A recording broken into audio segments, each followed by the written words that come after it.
Capítulo séptimo. Aracil y Montaner. Aracil, Montaner y Hurtado concluyeron felizmente su primer curso de anatomía. Aracil se fue a Galicia, en donde se hallaba empleado su padre. Montaner a un pueblo de la sierra, y Andrés se quedó sin amigos. El verano le pareció largo y pesado. Por las mañanas iba con Margarita y Luisito al retiro, y allí corrían y jugaban los tres. Luego la tarde y la noche las pasaba en casa dedicado a leer novelas, una porción de folletines publicados en los periódicos durante varios años. Dumas padre, Eugenio Sue, Montepín, Gaboriau, Miss Brandon sirvieron de pasto a su afán de leer. Tal dosis de literatura, de crímenes, de aventuras y de misterios acabó por aburrirle. Los primeros días del curso le sorprendieron agradablemente. En estos días otoñales duraba todavía la feria de septiembre en el Prado, delante del jardín botánico, y al mismo tiempo que las barracas con juguetes, los tíos vivos, los tiros al blanco y los montones de nueces, almendras y acerolas,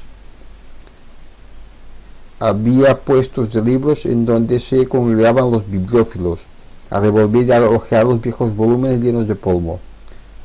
Hurtado solía pasar todo el tiempo que duraba la feria registrando los libracos entre el señor grave, vestido de negro, con anteojos, de aspecto doctoral, y algún cura esquelético de sotana raída. Tenía Andrés cierta ilusión por un nuevo curso. Iba a estudiar fisiología y creía que el estudio de las funciones de la vida le interesaría tanto o más que una novela. Pero se engañó, no fue así. Primeramente, el libro de texto era un libro estúpido, hecho con recortes de obras francesas y escrito sin callar y sin entusiasmo. Leyéndolo no se podía formar una idea clara del mecanismo de la vida. El hombre aparecía, según el autor, como un armario con una serie de aparatos dentro, completamente separados los unos de los otros, como los negociados de un ministerio. Luego el catedrático era hombre sin ninguna afición a lo que explicaba, un señor senador, de esos latosos, que se pasaba las tardes en el Senado discutiendo tonterías y provocando el sueño de los abuelos de la patria. Era imposible que con aquel texto y aquel profesor llegara nadie a sentir el deseo de penetrar en la ciencia de la vida. La fisiología, cursándola así, parecía una cosa estólida y deslavazada, sin problemas de interés ni ningún atractivo. Hurtado tuvo una verdadera decepción. Era indispensable tomar la fisiología como todos los demás, sin entusiasmo, como uno de los obstáculos que salvar para concluir la carrera. Esta idea de una serie de obstáculos era la idea de Aracil. Él consideraba una locura el pensar que habían de encontrar un estudio agradable. Julio en esto y en casi todo acertaba. Su gran sentido de la realidad le engañaba pocas veces. Aquel curso Hurtado intimó bastante con Julio Aracil. Julio era un año o año y medio más viejo que Hurtado y parecía más hombre.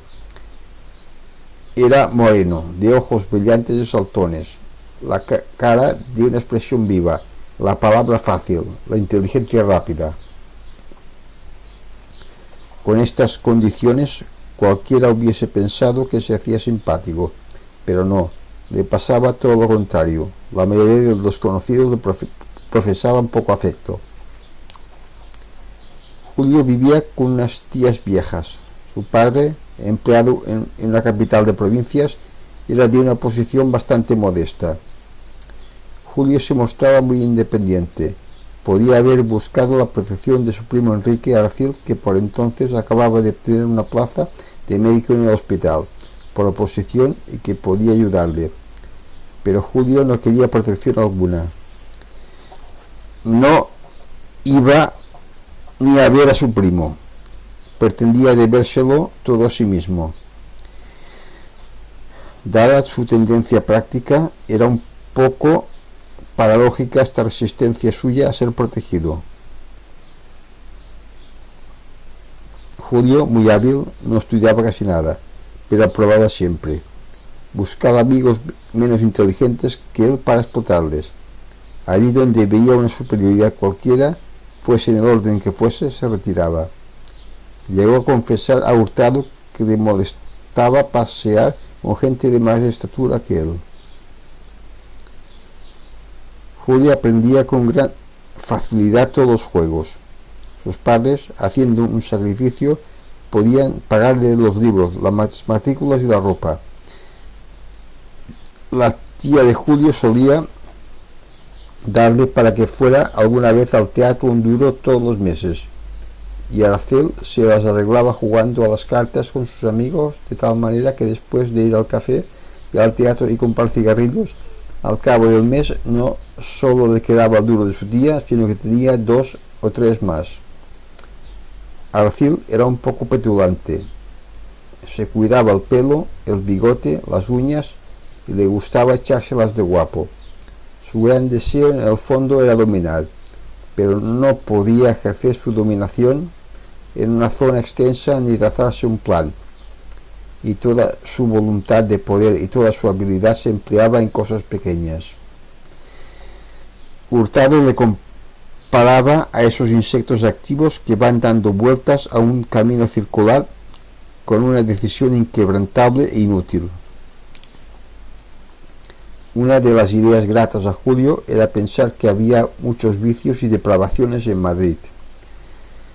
La venalidad de los políticos, la fragilidad de las mujeres, todo lo que significaba claudicación, le gustaba.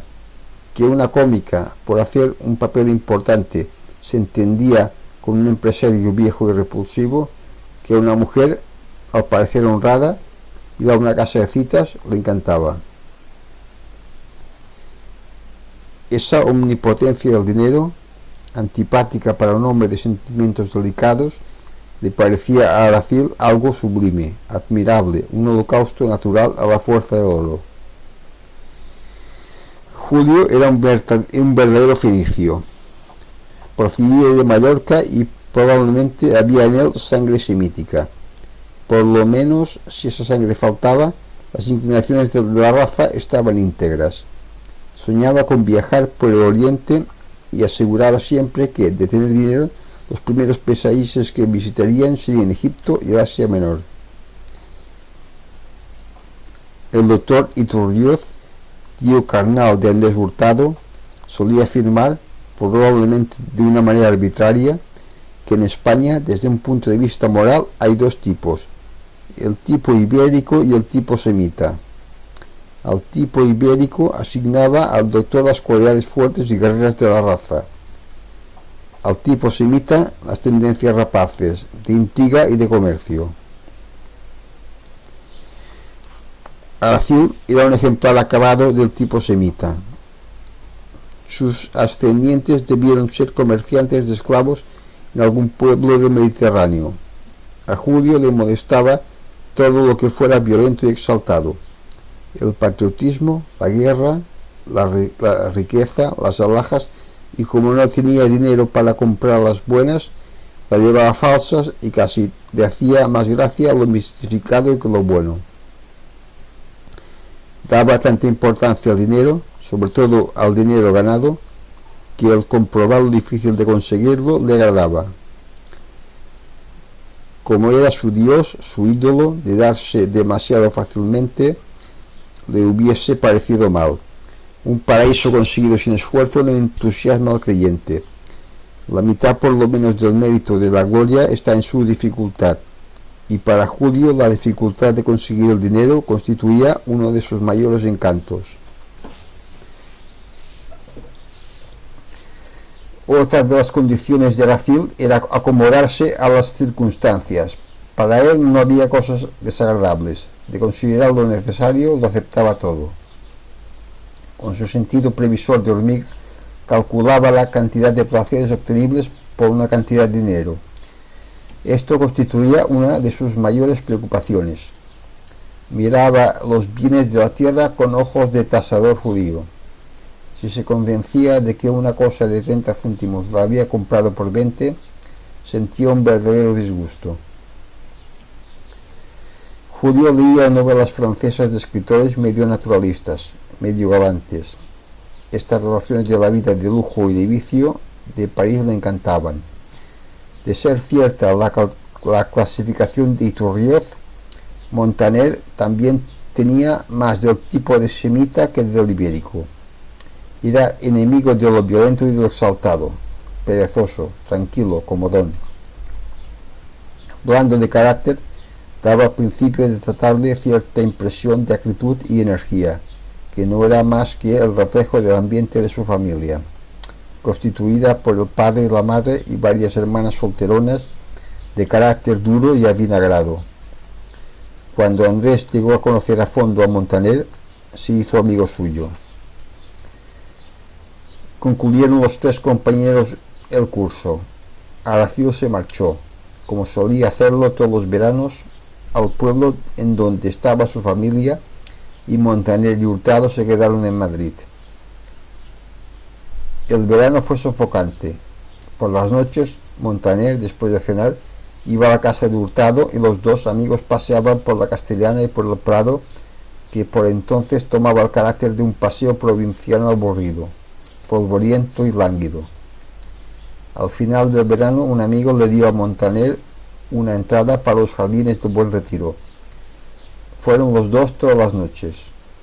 Oían cantar óperas antiguas, interrumpidas por los gritos de la gente que pasaba dentro del vagón de una montaña rusa que cruzaba el jardín. Seguía a las chicas, y a la salida se sentaban a tomar horchata o limón en algún puesto del Prado. Lo mismo Montaner que Andrés hablaban casi siempre mal de Julio. Estaban de acuerdo en considerarle egoísta, mezquino, sórdido, incapaz de hacer nada por nadie. Sin embargo, cuando Aracil llegaba a Madrid, los dos se reunían siempre con él.